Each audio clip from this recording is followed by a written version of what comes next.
የት ያለሽው? እስከ ዛሬ ስፈረኝ ነበር። ይሄ እንዳይፈጠር ነበር። ውዴ አልሰማሽኝም እንዴ? የት ሆነሽ ነው? አስተማሪ ስል ቆይ አባዬ፣ ይሄ ዳግ የሚባል ልጅ ከኔ ምንድን ነው ጉዳይ ያለው? ምን እያልክ ነው? ስለምን ችግር ነው የምታወራው? እንዲህ አባዬ፣ እኔ ለአንተ አልናገርም ብዬ ነው እንጂ እኮ የሆነ ልጁ ነኝ ሴ የሚያደርገው ነገር በቃ እንዲህ ነው የምለው ነገር አለን። በጣም ግራ እየገባኝ ነው። ይሄ ነገር በአንተ አያምርም። ምንም ቢሆን ሰዎች እኮ የኛ እንግዳ ናቸው። በዛ ላይ እዚህ አባትየው ተብሎ የመጣው ምንም ስርዓት የሚባል ነገር የለውም። ጭራሽ ቤቱ ሲጋራ ያጨሳል እኮ። አንተ ስለዚህ ነገር አታስብ። ደግሞ በቅርብ ሙሽራ ነህ። ነገሮች እንዴት እየሄዱልህ ነው? እንግዲህ ከሰሞኑን ምራት ቤት ትገባለች። ግን ደግሞ ስለዚህ ጉዳይ ዝናሽ ብታውቅ ጥሩ ነው። ለማየም ነግሬያታለሁ። ባይዘው ዳድ ደግሞ አምራን እንደምትወዷት በጣም በጣም በጣም እርግጠኛ ነኝ። ይሁን እስኪ ምንም ቢሆን ያው የልጅ በሆዷ ይዛለች። በነገራችን ላይ የመጀመሪያው የምንወልደው ልጅ ወንድ ከሆነ ታግዬ እንደምንም ሴት ሁለተኛዋን አረጋታለሁ። አዎ ልክ ነህ። ግን ደግሞ ሴት ልጅን እንደ ኑሐሚን ባርኮች ሰጥህ። ስለ የሚማወራ ፈልገ ነው። እኔ ነኝ ጥፋተኛ። ገንዘብ ሳሳደድ ቤተሰቤን ዞር ብዬ ማየት አቃተኝ። ወይ ለምን አክስቴ ጋር ጀርመን ለምን አልካትም? እራሷን መለወጥ ካልቻለች አገር ለአገር ብትቀያየር ምን ዋጋ አለው? እኔም ይህን ስራ ከጀመርኩ በኋላ ችላ ብያታለሁ። ቢያንስ እኔ ነበርኩ መቆጣጠራት። ለማንኛውም ግን ሽማግሌ ተዘጋጅቷል። ቀለበታችሁ ደግሞ በቅርብ እንዲሆን እፈልጋለሁ። ዳዲ፣ እኛ እንግዲህ ተዘጋጅተናል፣ ወስነናል። ለማንኛውም ዛሬ የቤት ስራ ጋብዛትና ስለ ሽምግልናው አንዳንድ ነገር እናወራለን። ከእሷ ጋር ነው ስለ ሽምግልና የምታወራው? ከአክስቷ ውጭ ሌላ ሰው የላት ማለት ነበር እንዴ? ደግሞ እኮ አንዳንድ ውጭ እኮ ሊያስፈልጋት ይችላል። አይ እሱን እኮ መጨረስ ይችል ነበር። እኔ ብጨርስ ችግር አለው እንዴ ነው? እኔማ አንተን ላለማስቸገር ብዬ ነው እንጂ ካደረግከው ደስ ይለኛል። ይልቅ አንተ ለራትን ተዘጋጅ ነገራት። የአንተ ድርሻ ደግሞ ይሄ ይሆናል። እሺ አባዬ፣ ደስ ይለኛል። ደርሽ። ሰላም ሰላም። ሰላም ሰላም፣ ወደ ቻናል ቤተሰቦቼ አስቱ ላይ ዛሬ ደግሞ በሌላ ቪዲዮ መጥተናል። ተወዳጁን ድራማ ምን ተፈጠረ ዛሬ ብሎን አብረን እናያለን። እምራ እንግዲህ ልጇን አታለች ማለት ነው። በዚህ ስለተፈጠረ ነገር እጅግ ይቅርታ ጠይቅሻለሁ እያላት ነበር።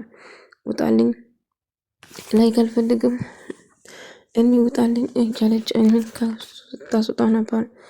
እምራ በተፈጠረ ነገር የእውነት ይቅርታ አድርግልኝ፣ እኔ ምንም አላደረኩም፣ ድንገት ነው የተፈጠረ፣ አንቺ ነሽ ጥፋተኛ፣ ቤት መምጣት አልነበረብሽም እያለት ነበር።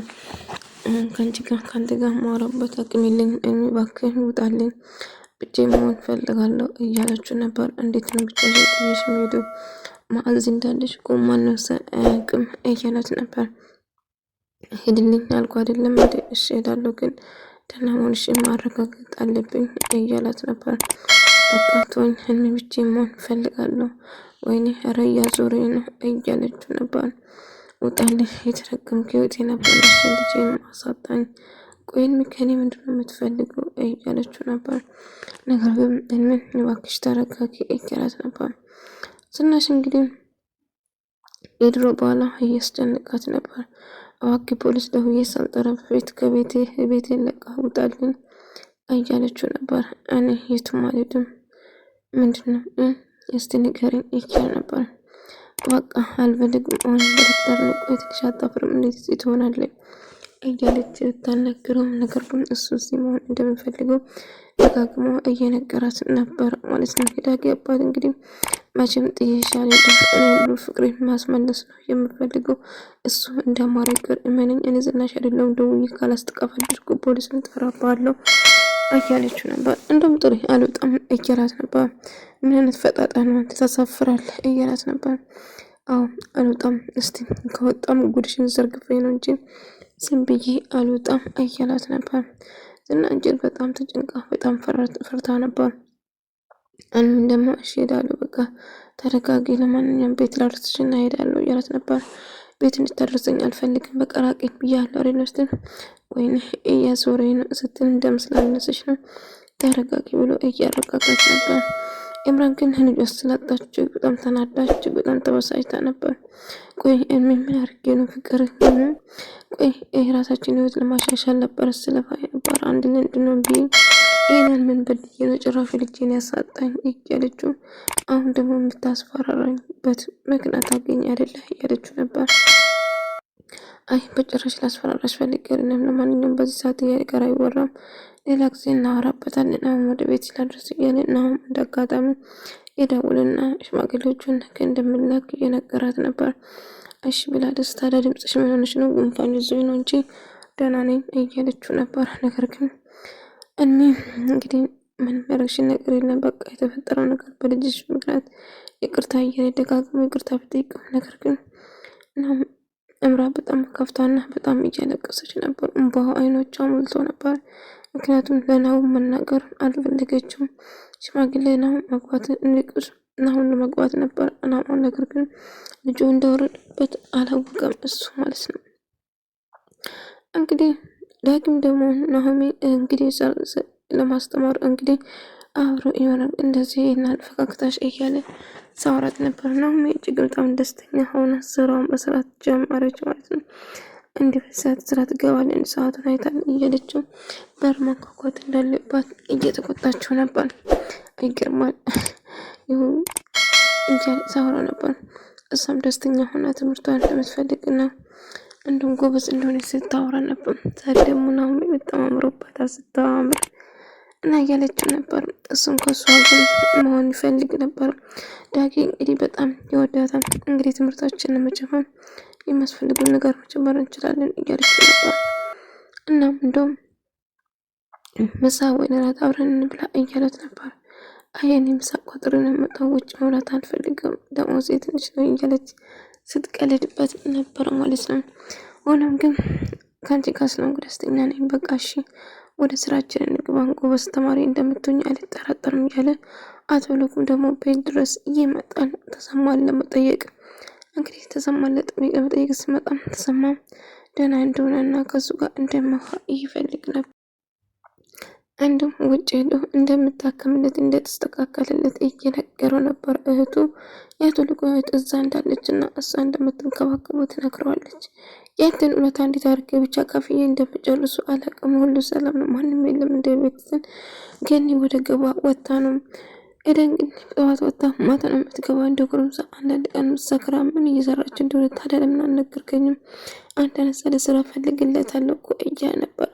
ያንተን እውነታ እንዴት አድርገህ ከፍዬ እንደምጨርስ አላውቅም። ጓዴ እባክህ ተሰማ እንደዛ አትበለኝ፣ እንደዛ ስትቆይ ይከፋኛል። በቃ ደህና እውነትሽ እንደ በፊቱ ከኔ ጋር እኩል ስትራመድ ነው ማየት የምፈልገው እያለችው ነበር እያለው ነበር ማለት ነው።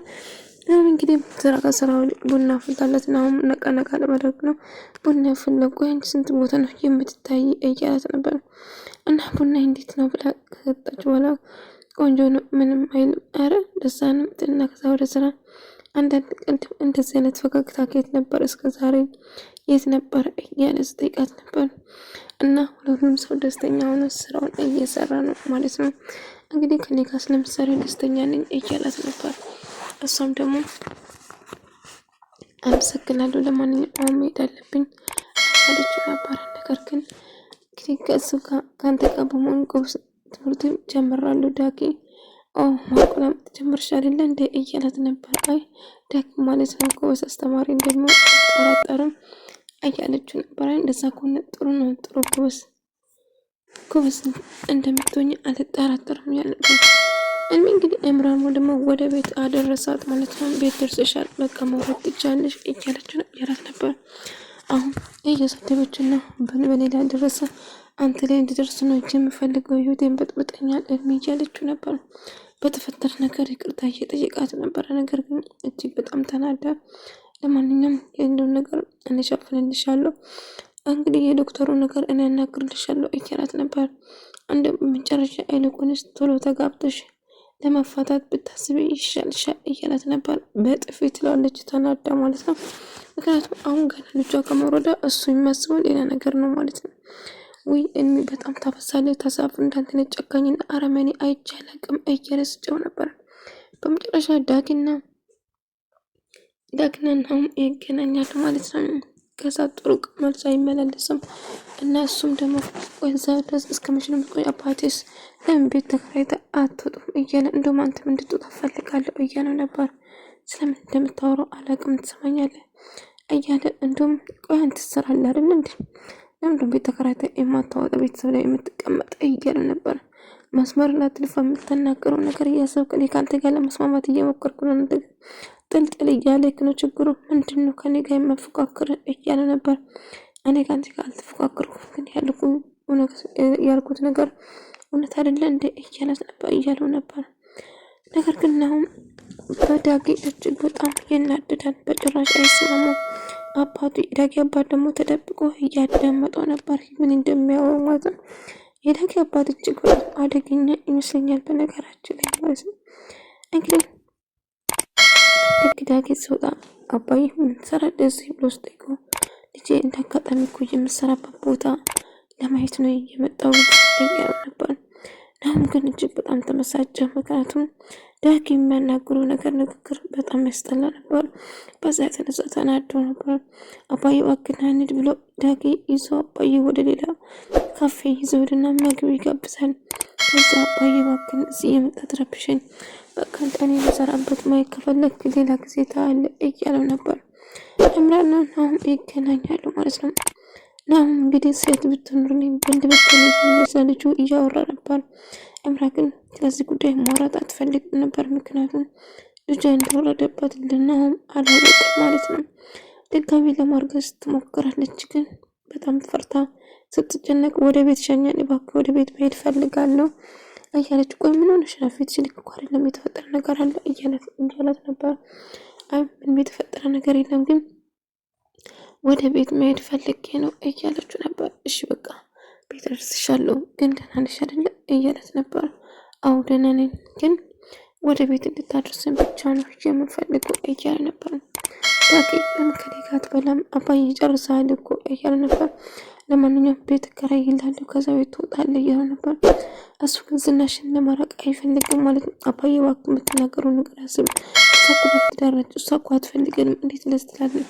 ባለትዳር እየሆነች ሆና እንኳን ስለሷ ማሰብ አልነበረብን፣ ይሄ አንተ ጥፋት ነው አባዬ እያለው ነበር።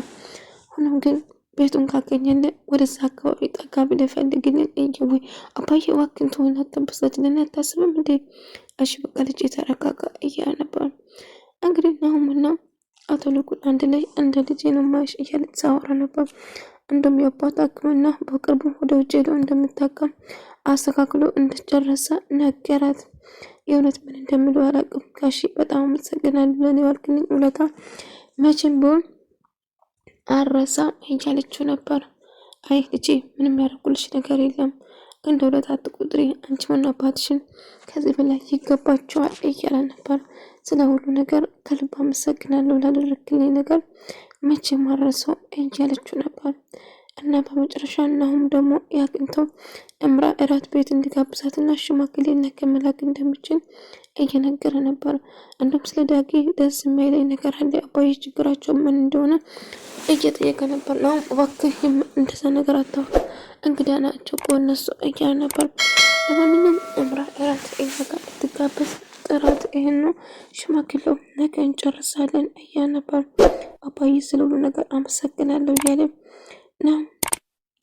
እኔ እንዳጋጣሚ እሷን ለመጠየቅ ዘው ብሎ መኝታ ቤት ካልገባ አይሆንም እንደ እያለ ናሁም እንዳጋጣሚ ይመጣባቸዋል። እምራ እጅግ በጣም ትደነግጥና ናሁም እጅግ ትደነግጣል ማለት ነው። እምራ ጠይቃ ዋጣልኝ እባክህን ምንድነው የተፈጠረ እያለ ስጠራ ነበረ። ነገር ግን እምራ እጅግ በጣም ደነገጠች። ወደ ተመልካቾች የዛሬ ቪዲዮ ምስል ነበር። በቀጣይ እስክንገናኝ ሰላማችሁ ይብዛ።